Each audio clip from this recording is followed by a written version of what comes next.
साहब अगर वो 24 घंटे ऐसे ऐसे करते रहे मोबाइल में तो लोग मस्जिद छोड़ देंगे कि हम लोग सुकून पाने मस्जिद जा रहे हैं और इमाम साहब 24 घंटे ऐसे ऐसे कर रहे हैं। इसलिए अजनबी आम आदमी के सामने कभी ज़्यादा मोबाइल से ना खेला जाए।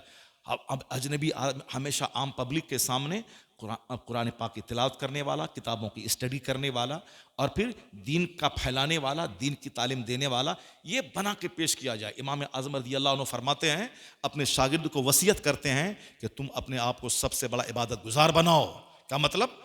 सारी पब्लिक चली जाए उस वक़्त तक तुम अल्लाह का जिक्र मस्जिद में करते रहो, जिक्र करते रहो। इमाम आज़म अपने शागिर्दों को वसीयत करते हैं कि तुम ज़्यादा इबादत गुजार बनाओ, ताकि तुमको देखकर आम लोगों का सीना हिलेगा, उनको भी इबादत का शौक़ पैदा हो जाएगा। वो ईसाई का बोला, आई लेफ्ट द चर्च, मैंने चर्च छोड़ दिया। क्यों? चर्च में जो पोप है वह ज़्यादा दुनियादार, ज़्यादा हरीस, अब पक्का अय्याश है, इसलिए मैंने छोड़ दिया चर्च को। मदरसा मस्जिद में रहना कितनी बड़ी जिम्मेदारी का काम है, ताकि लोगों को नफरत ना हो मदरसे से, इमाम से, मस्जिदों से। उसके लिए रिस्पॉन्सिबल होना पड़ेगा। जब आप नाइब रसूल हैं, लोग आपका पाँव चूमते हैं। कोई इंजीनियर डॉक्टर का पाँव नहीं चूमा जाता है, लेकिन मौलवी साहब मजदूर का बेटा बन के मस्जिद बन के में आया, अरबपति हाथ चूम रहा है, खरबपति हाथ चूम रहा है। ये इज्जत है। फिजिक्स केमिस्ट्री नहीं पढ़ने की, हदीस और कुरान पढ़ने की इज्जत है कि हाथ चूमा जाता है, पेशानी चूमी जाती है। अब जरा सुनिए गौर से। वहां पे इंग्लैंड क्रिश्चियनों का मुल्क है, लेकिन वो आजकल का एंकर एक स्टेटमेंट दिया है, आप भी देख सकते हैं, खोल करके मोबाइल में आया, आप लोग आया भी होगा, देखे भी होंगे। अब उसमें यह लिखा है कि इंग्लैंड में पहले नाम रखा जाता था, सबसे ज्यादा पॉपुलर नाम, जो सबसे ज्यादा फेवरेट पॉपुलर नाम है, पहले जॉर्ज था, पहले एडवर्ड था, पहले नोह था।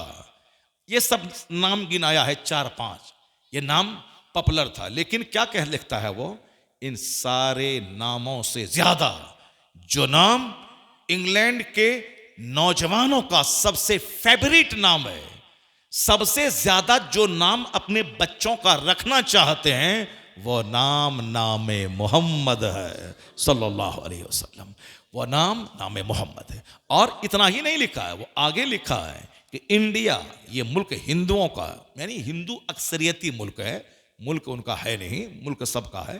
जो भी हिंदुस्तान में पैदा हुए सबका मुल्क है। वो भले ही डफली बजाए कि हमारा है तुम्हारा नहीं है, तो वो डफली बजा बजा के मर जाएगा। जैसे उसका दादा मरा, उसका बाप मरा, उसका परदादा मरा, सब डफली बजा के मर गया, उसी तरह ये भी डफली बजा के मर जाएगा। लेकिन हम लोग उनकी डफली से डरने वाले नहीं हैं। हमारा दादा भी हिंदुस्तान में था, ज़मीन पे था, ज़मीन के नीचे कब्रिस्तान में वो दफन है। वो कब्रिस्तान भी हिंदुस्तान में है, बांग्लादेश पाकिस्तान में नहीं है। ये खरबों मुसलमान जो कब्रिस्तान में हैं, ये सब बताते हैं कि इस मुल्क का ज़्यादा हकदार तो हम हैं। ऊपर रहें तो भी हिंदुस्तानी, और नीचे कब्र में रहें तो भी हिंदुस्तानी। हिंदुस्तान में ज़्यादा उस डफली बजाने वाले का चक्कर में नहीं पड़ना। हम यहाँ बैठे हुए हैं, अब 5 आदमी आके ज़बरदस्ती गला मेरा दबा देगा, तो ये जुल्म का कोई जवाब तो है नहीं। तो अब मगर ये अदल और इंसाफ के मुनाफी है। उसी तरह जोर ज़बरदस्ती तो हर दौर में लोग चलाते रहे हैं, मगर अंजाम जुल्म का तबाही ही हुआ है। जो भी चाहे राजा हो या आम आदमी, जो भी जुल्म करेगा उसका अंजाम तबाही। अब उनके पास पुलिस है, फोर्स है, घमंड है, गुरूर है, अपना फैसला सुनवा दिया, साहब सर्वे करवा दिया, गोली चलवा दिया, 10 आदमी को मरवा दिया। ये जुल्म ज्यादती का कोई जवाब नहीं है। मगर जो बात सच है, जो फैक्ट है, वो अपनी जगह फैक्ट है। फैक्ट क्या है? वो एंकर लिखा है, हिंदुस्तान में हिंदू अक्सरियती मुल्क है, यानी 140 करोड़ आबादी है, 100 करोड़ गैर मुस्लिम है, 40 करोड़ कमोबेश मुसलमान हैं। तो अक्सरियती मुल्क है ये, गैर मुस्लिम अक्सरियती मुल्क है ये हिंदुस्तान। वो कहते हैं कि हिंदुस्तान में भी सबसे ज्यादा फेवरेट नाम जो है इंडिया में, वो नाम मोहम्मद है। सुभान अल्लाह, सुभान। क्यों? इसलिए कि उनके यहाँ कोई ऐसा नाम नहीं है कि जो करोड़ों आदमी रखे। कोई गणेश, कोई मनीष, कोई कोच, कोई सुरेश, कोई ये, कोई वो, फला चिला, तो इतने रखें। मगर यहाँ जो 40 करोड़ कमोबेश हैं, एक बंदा भी ऐसा नहीं है जो लफ्ज़ मोहम्मद अपने बेटे का नाम न रखना चाहता हो। सबके नाम के साथ लफ्ज़ मोहम्मद जुड़ा हुआ है। इसका मतलब तू किसी के घटाए से ना घटा है ना घटे, जब बढ़ाए तुझे अल्लाह ताला तेरा। फर्श वाले तेरी शौकत का उलू क्या जाने, खुसरवा अर्श पे उड़ता है ठरेरा तेरा। और आला हजरत की जबानी अर्श पे ताजा छेड़छाड़, फर्श पे तुरफा धूमधाम, कान जिधर लगाइए तेरी ही दास्तान है, कान जिधर लगाइए तेरी ही दास्तान है। अल्लाह रब्बुल इज़्ज़त ने कहा माँ बाप का एहसान मानो, माँ बाप की इज्जत करो, उसको उफ तक ना बोलो। और यह तजर्बे से साबित है, जो भी माँ बाप की खिदमत करता है यहाँ भी कम कमाने के बावजूद खुश रहता है। माँ बाप की दुआओं में सुकून है, शांति है। पाकिस्तान का एक नवाब एक तमाचा माँ को मारा था, साल भर के अंदर अंदर दरगाहों पे बैठ के भीख मांगने लगा। साल भर के अंदर अंदर दरगाहों पे बैठ के भीख मांगने लगा। क्योंकि इस जमाने में न मालदार बनते हुए देर लगती है, न सड़क पे आते हुए देर लगती है। एक आदमी बंबई में गया, मजदूरी करने के लिए गया, लाइन मिल गई, कमा के गाड़ी कार मोबाइल ये वो सब कर लिया। और 3-4 साल के बाद जहाँ वो इतराने लगा, होटलबाजी करने लगा, उसके बाद गाड़ी बिक गई, मोबाइल बिक गया, खोली बिक गई, सब बिक गई। फिर जहाँ था मजदूरी करने के लिए गया था वहीं पे आ गया। न यहाँ नवाब सेठ बनने में देरी है, न सड़क छाप बनने में देरी है। पाकिस्तान का वह नवाब माँ समझाता था कि बेटा शराब नहीं पीना है, रात बाहर नहीं रहना है। माँ को डर था, चूंकि अल्लाह है, अल्लाह ही नेमत देने वाला है, नेमत छीनने वाला है। माँ समझाती थी मगर ये बेटा नहीं मानता था। एक बार समझाते समझाते नहीं माना, गुस्सा आया बेटा को, एक तमाचा जोर से मार दिया। जब एक जोरदार तमाचा मारा तो माँ तो बददुआ नहीं करी होगी, लेकिन जो अल्लाह माँ बाप का हुक्म की ताज़ीम का हुक्म दिया है वो अल्लाह तो देख रहा है। उस अल्लाह ने उसके गुरूर को ऐसा तोड़ा कि सारा कारोबार ठप हो गया। यहाँ तक कि दरगाह पे बैठ के भीख मांगने लगा। सारा पाकिस्तान सहम गया कि कुछ गुनाह ऐसे होते हैं जिसकी सज़ा दुनिया में अल्लाह देता है। उसमें से 2 गुनाह ऐसे हैं जिसकी सज़ा दुनिया में मिलती ही मिलती है। एक गुनाह है घमंड और गुरूर करने का गुनाह। जो भी मगरूर हुआ कि मैं, तो अल्लाह मरने से पहले यहाँ उसको जलील कर देता है, ताकि जान लेके मैं करने वाला किस तरह लोगों की निगाहों में खिंजीर और कुत्ते से बदतर बना देता है। मेरी जिंदगी में कई तजर्बे हैं ऐसे मैं करने वालों का। अल्लाह ने जलील किया उसको समाज में, और तब उसके होश ठिकाने लगे। और दूसरा जुर्म है माँ बाप को सताने का जुर्म।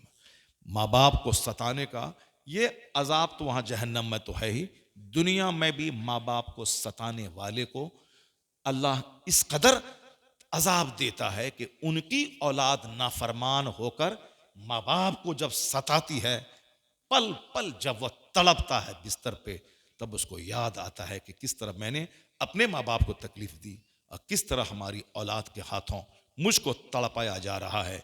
ए अमल माशीता कमा तुदीनो तुदान।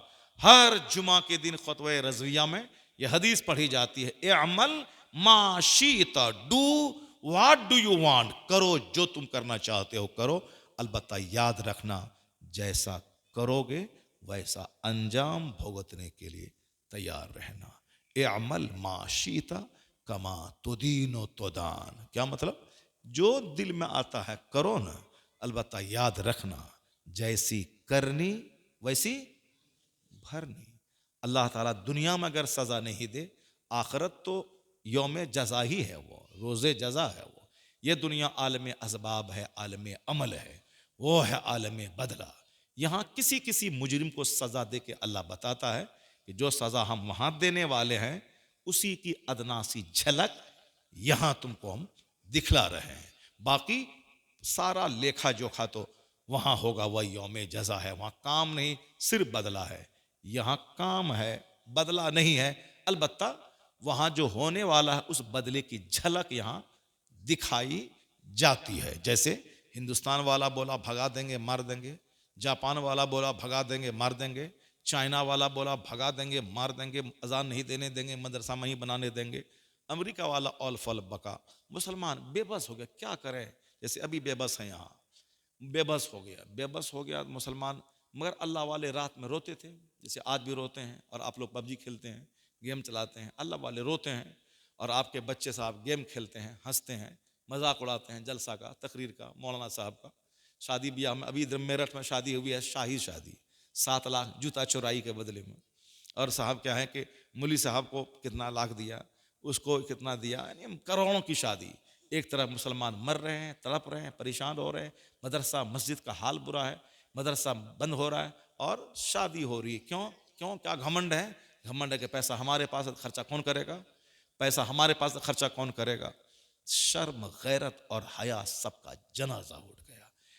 इसी मुरादाबाद में कुछ साल पहले एक बदअकीदा अपनी बेटी की शादी मस्जिद में करवाया और कई करोड़ रुपए उन्होंने इज्तिमा के लिए दिया, अपनी बदअकीदगी फैलाने के लिए, और अपनी बेटी की शादी मस्जिद में करवाया। सुन्नियों का सीना हिल जाना चाहिए जब एक वो भी सेठ है, बड़ी कंपनी उसकी है, बड़े बड़े बड़े कारखाने उसके मुरादाबाद में उसके, वो अपनी शादी बेटी की मस्जिद में करवाया। और ये सुन्नी शादी कैसे करवाता है सबको मालूम है। डेकोरेशन, 5 स्टार होटल, जनाजा जा रहा है कि बारात जा रही है, इसीलिए डीजे, बैंड बाजा, नाच गाना, कोई शोर नहीं है कि आगे पीछे क्या करना है। वो बदअकीदा मस्जिद में शादी किया, सारा पैसा बचा के रखा, अपने मदरसे में दिया, इज्तिमा में दिया, और हमारा सेठ 10 करोड़ खिलाने पिलाने में बर्बाद कर दिया। उनके जाके चंदा ले, मदरसा चलाना है, मौलवी लोगों को और कोई काम मिलता उलता है नहीं, खाली बस रसीद छपाया, चंदा किया, बच्चों को पढ़ाएंगे। जहाँ पैसे वाले ऐसे हो जाएं तो फिर तो उनको तो सजा देने के लिए उनके लिए तो मुसल्लत तो किया ही जाएगा, काफिरों को उसको तो फुटबॉल बनवाया ही जाएगा। ए अमल माशीता, जो मन में आता है करो, अलबत्ता याद रखना अल्लाह है, जैसा जैसा करोगे वैसा अंजाम भुगतने के लिए तैयार रहना। अल्लाह तबारक व तआला हमको और आपको, दुनिया के सारे मुसलमानों को अक्ले सलीम से काम लेने की तौफीक अता फरमाए, अपनी ज़िंदगी बुजुर्गान दीन के नक्श कदम के मुताबिक जीने की तौफीक अता फरमाए, और सोच समझकर हर काम शरीयत के मुताबिक करने की तौफीक अता फरमाए। आमीन। व आखिर दावाना अनिल हम्दुलिल्लाहि रब्बिल आलमीन। अस्सलामु अलैकुम।